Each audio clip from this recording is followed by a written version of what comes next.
लला तोए तेरी रही मैया, लला तोए तेरी रही मैया, तू भी रही अधपर में नैया, तू भी रही अधपर में नैया। कुमर निकले बतलाए दे कह पे तो डसी गयो कारो नाग, कधीर बधाई दे कहाँ पे तो डस गयो कालो नाग।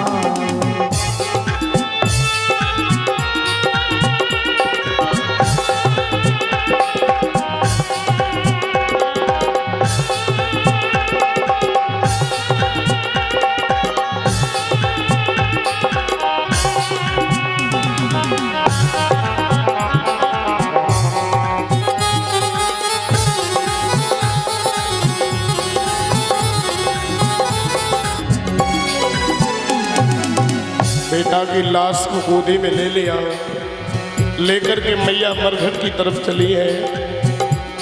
लला को गोदी ले लो, लला को गोदी में लीनो, मात ने रास्ता कही लीनो, मात ने रास्ता गई लीनो।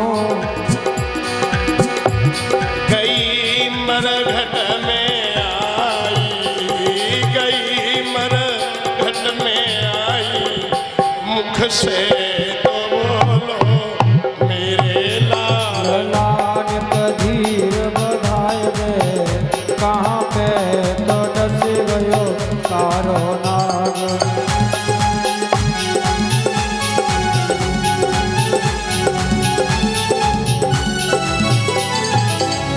आज रोती हुई कभी बेटा के पसीना को पूंछ आंखों में आंसू पूंछ लेती है, कभी मीठा ले लेती है, कभी पुचकार लेती है। बेटा बेटा तुझे कुछ नहीं होगा।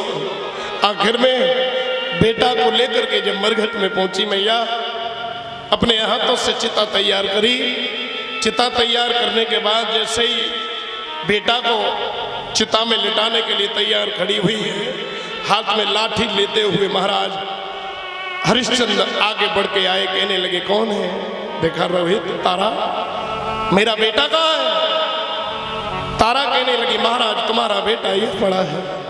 महाराज हरिश्चंद्र कहने लगे रानी मेरे रोहित को क्या हो गया? जी ने चाहा मन करे रोले, लेकिन बारे धर्म, आज धर्म ना चले जाए इसलिए महाराज रो भी ना सके। मैया तारा समझा करके कहती है महाराज मेरे बेटा को सर्प ने डस लिया है, अब आप अपने हाथों से अंतिम संस्कार कर दीजिए। तो तारा कहने लगी, वो रोहित हरिश्चंद्र कहने लगे महारानी पुरानी बातें याद करो, उस दिन मैंने कहा था कि मेरे घड़ा को उठवा दीजिए तो तुमने मना किया था कि धर्म आड़े आ रहा है, तो आज मेरा धर्म आगे आ रहा है, मैं बेटा का अंतिम संस्कार नहीं कर पाऊंगा। और सुनो इस मरघट का एक नियम और है,